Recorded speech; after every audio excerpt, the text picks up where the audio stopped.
இறைவனே எல்லாமே அப்படின்னு நினைக்கிற மக்களுக்காக பல கோயில்கள் தமிழ்நாட்டில் இருக்கு. ஒவ்வொரு கோயில்களுக்கும் பின்னால ஒரு அற்புதமான ஆச்சரியமான கதைகள் உண்டு.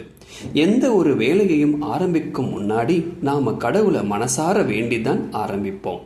அதே போல நமக்கு ஒரு கஷ்டம் வந்தாலும் அதை கடவுள்கிட்ட தான் முறையிடுவோம்.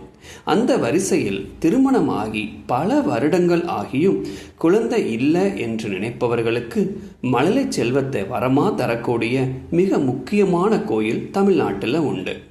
சரியாகத்தான் நினைச்சிங்க, அது திருக்கருக்காவூர் தாங்க. திருக்கருக்காவூர் அப்படின்னா திரு கருவை காத்து நின்ற ஊர்னு அர்த்தம். இந்த கோயிலோட வரலாறு என்னன்னு தெரிஞ்சுக்க வாங்க கதைக்கு போகலாம். நிருத்துவன் என்கிற முனிவர் அவரோட மனைவியான வேதிகையோடு இந்த ஊர்ல வசித்து வந்தாரு. திருமணமாகி பல வருடங்கள் ஆன பிறகும் அவங்களுக்கு குழந்தை பாக்கியம் இல்லை. இருந்தாலும் மனம் தளராம அந்த கோயிலில் இருந்த ஈசனையும் அம்பிகையும் தினமும் வழிபட்டு வந்தாங்க. அவங்களோட பக்திக்கு பலனா வேதிகை கருவுற்றாங்க. ஒரு சமயம் அவரோட கணவர் தொலைதூர பயணமாக வெளியூர் செல்ல வேண்டி இருந்தது. முனிவரோ வேதிகையை கவனமா இருக்கும்படி சொல்லிட்டு போனாரு. அந்த சமயத்துல வேதிகை மசக்கை காரணமாக மிகவும் சோர்ந்து காணப்பட்டாங்க. அப்போது ஒரு நாள் ஒரு முனிவர் வேதிகையின் வீட்டுக்கு வந்து உண்ண ஏதாவது உணவு கிடைக்குமான்னு கேட்டாரு.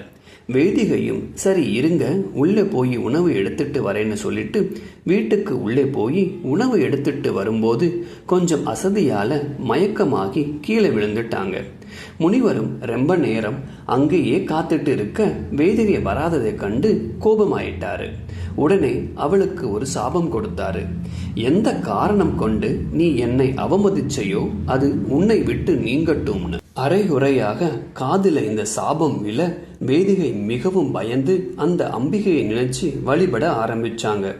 ஜோதி வடிவில் அங்கே வந்த அம்பிகை, கவலை வேண்டாம் வேதிகை, உன்னோட கர்ப்பத்தை பனிக்குடத்தோடு எடுத்து தனிக்குடம் வைத்து உனது குழந்தையை வளர்த்து தருவேன்னு சொல்லி அம்பிகை 6 மாதம் கழித்து வேதிகைக்கு ஒரு அழகான ஆண் குழந்தையை கொடுத்தாங்க.